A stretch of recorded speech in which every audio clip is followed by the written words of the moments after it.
Olá, eu sou o professor Felipe Aron e na aula de hoje teremos absolutismo, mercantilismo, guerras, porque vamos falar do rei Luís XIV e seu nêmesis, William III de Orange.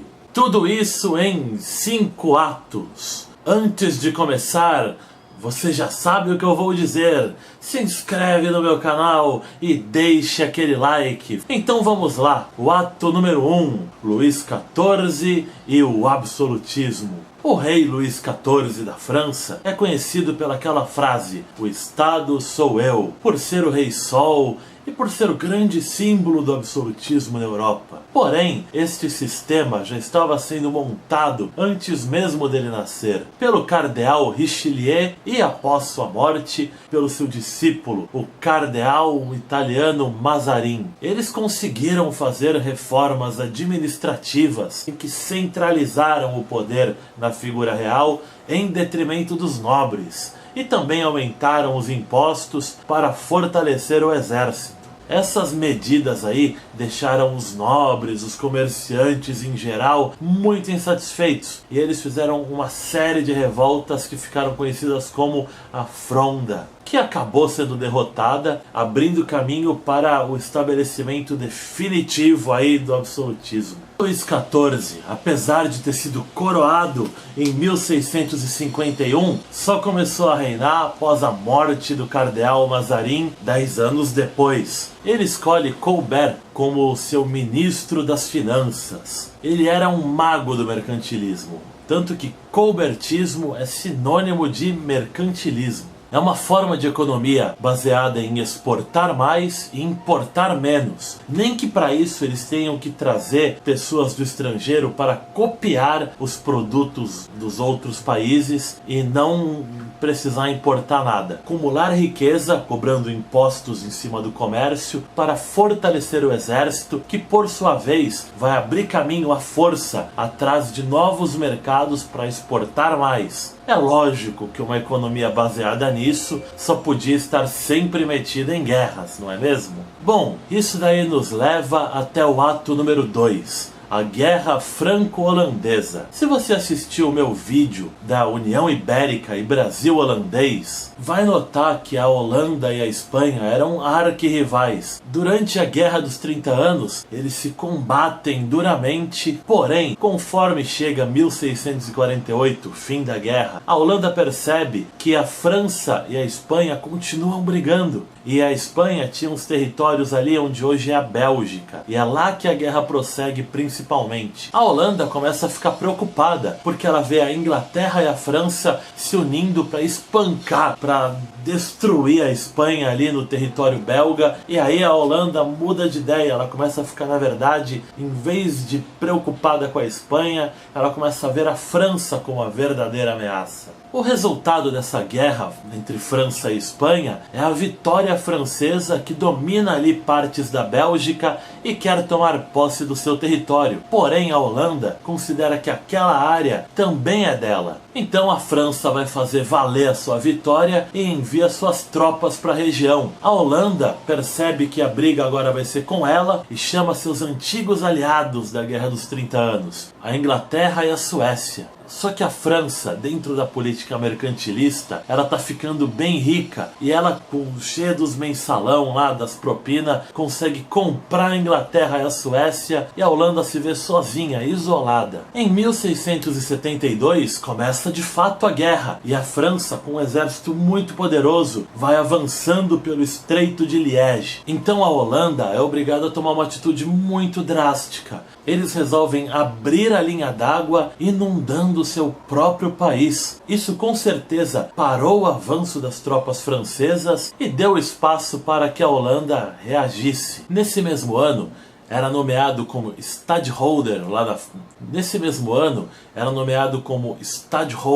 lá na Holanda, um cargo que é tipo um governante político, mas também militar, de uma república, que no caso a Holanda era republicana, o William III, ou também William de Orange. Esse cara lidera a desesperada resistência da Holanda contra a França, até a hora que a Dinamarca e os Habsburgos da Espanha e do Sacro Império Romano Germânico resolvem sair em defesa da Holanda. É a tática que foi ensinada pelo Cardeal Richelieu, de não pensar em questões religiosas e nem ideológicas, de medir apenas o interesse nacional, de defender os fracos contra os fortes para criar um equilíbrio, para impedir que alguém se torne forte demais. E todo mundo agora via a França, o país mais poderoso, como a grande ameaça. Assim, a guerra se manteve equilibrada até 1678, quando, já tendo problemas econômicos, a França se vê obrigada a se retirar e a buscar a paz, sem, contudo, ter nenhum prejuízo com isso. Pelo contrário, os outros países é que tiveram mais danos e mais prejuízos. A Holanda, principalmente, ela deixou de ser a grande potência dos mares, posto esse que foi sendo ocupado aos poucos pela Inglaterra. Bom, então vamos lá, agora o ato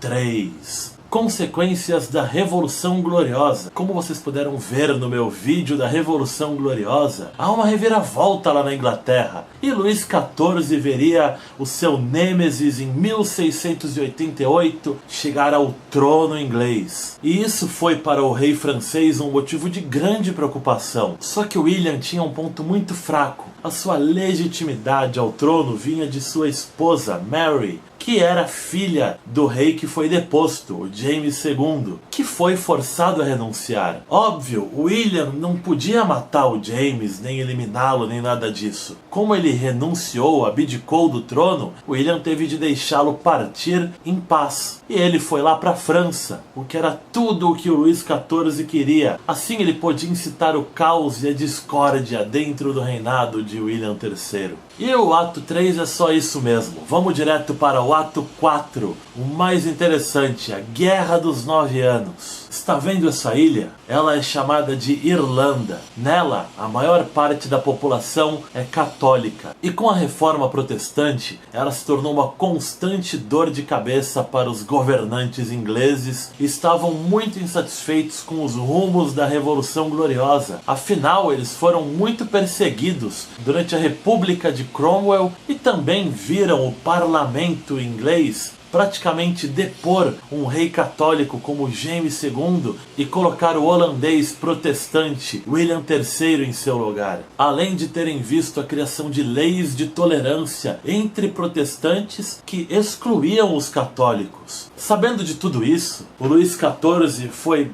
muito esperto. Ele simplesmente pegou o James II, colocou num navio, deu a ele um exército, deu a ele dinheiro e enviou ele para a Irlanda e ficou esperando o circo pegar fogo. Ao chegar na Irlanda, James II foi muito bem recebido e já estava ali articulando a sua volta à coroa. Ao mesmo tempo, a França atacou a Holanda, a terra natal de William. Na Inglaterra, instaurou-se o pânico. Afinal, James era odiado por tentar impor o catolicismo e por ser tirânico, absolutista. Tudo que a Revolução Gloriosa tinha combatido. Nesse momento, William tomou uma decisão que seria a marca de seu reinado. Ele resolveu partir para a Irlanda junto com uma tropa composta por soldados de vários países, soldados profissionais contratados aí, e enviou os seus generais ingleses lá para a Holanda para combater a invasão da França. Ele sabia que era arriscado demais enviar os generais ingleses para lutarem contra o antigo rei James II, a quem eles já foram fiéis. Alguns deles tinham acabado de mudar de lado apenas graças à vitória da Revolução. Então ele achou melhor enviar grandes generais, como o caso de John Churchill, lá para a Holanda. Começava assim a Guerra dos 9 Anos. Em terras irlandesas, William teve sucesso ao despachar para longe o James II na Batalha de Boyne. Porém, ele sabia que a Inglaterra não resistiria para sempre enfrentando a França. Então ele articulou com vários países a criação da Liga de Augsburgo. deixando assim a França isolada na guerra, tendo apoio unicamente dos chamados jacobitas irlandeses. A França era, porém, de longe o país mais poderoso da Europa, e ela conseguiu muito sucesso em outros teatros de batalha, principalmente contra a Espanha e contra o Sacro Império Romano Germânico. Em 1697, porém, os custos da guerra se tornam altos demais para todos os lados e eles resolvem fazer a paz. O que acontece é que Luís XIV consegue mais alguns territórios aí para a França, algumas cidadezinhas na fronteira com a Alemanha e também um pouco de território lá no sul, lá com a Espanha, só que é obrigado a reconhecer William III como legítimo rei da Inglaterra, Escócia e Irlanda. Isso nos leva até o último ato, a Guerra de Sucessão Espanhola. Luís XIV, na realidade, nem se incomodou tanto de ter que reconhecer o seu nêmesis como rei. Ele já tinha outros planos. Ele era um rei frio, calculista, muito ambicioso e muito egocêntrico. E ele já estava de olho ali na crise de sucessão espanhola. O rei Carlos II dos Habsburgos morreu sem deixar herdeiros. Porém, ele deixou um testamento no qual dizia que o seu sobrinho Filipe de Anjou é que deveria ser o sucessor no trono. Acontece que Leopoldo I da Áustria, também um Habsburgo, contestou esse testamento e se considerou ele próprio o verdadeiro sucessor do trono. E daí, o que o Luís XIV e a França tem a ver com isso?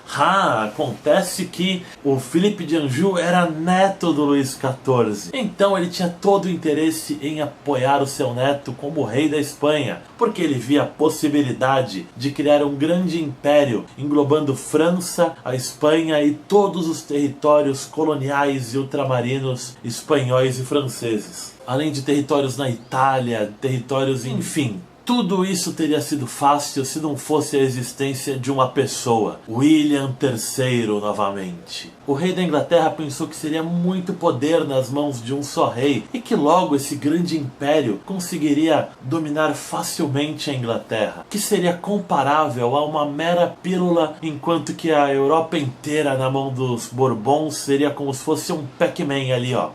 Então, para combater o Rei Sol, William III mobilizou novamente a Liga de Augsburgo. William III era impulsivo e muito emotivo. Quando sua mulher, a Rainha Mary, pegou varíola em 1694, tiveram que tirá-lo do quarto porque ele não parava de gritar. Ele ainda prendeu o seu melhor general, aquele John Churchill, durante a Guerra dos 9 Anos, porque o Churchill criticava demais a forma como William conduzia o exército, dando preferência a estrangeiros e desconfiando de generais ingleses.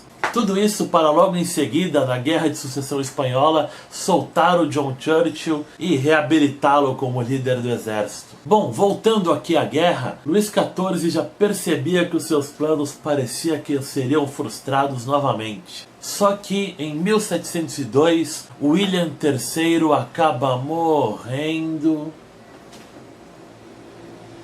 e é substituído pela sua cunhada Anne, que era muito amiga da esposa do John Churchill e por isso depositou todas as suas confianças nele. E não se arrependeu, afinal ele foi um grande líder militar que barrou o avanço francês, liderando uma coalizão da Liga de Augsburgo em batalhas pela Europa. Conforme a guerra ia demorando, porém, ela ia ficando muito impopular na Inglaterra. Embora o partido dos Whigs, maiores entusiastas da Revolução Gloriosa, apoiassem a guerra porque queriam combater o absolutismo de Luís XIV, os Tories, que eram os conservadores, achavam que não, que nada a ver investir tanto dinheiro em uma guerra que a Inglaterra nem está envolvida diretamente, que traga de volta as tropas para casa e deixa rolar. Porém, os Tories percebiam que não iam convencer dessa forma a Rainha Anne, que estava a favor da guerra. Então eles resolveram negociar secretamente um esboço de um tratado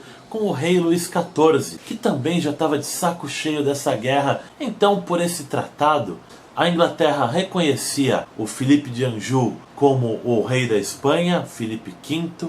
Por outro lado, esse rei abdicava de qualquer qualquer pretensão sobre suceder o trono francês, e os Bourbons iriam ceder o Estreito de Gibraltar para a Inglaterra, ceder a Bélgica e territórios na Itália para os austríacos, além dos espanhóis reconhecerem a soberania de Portugal na chamada América Portuguesa, o Brasil, né?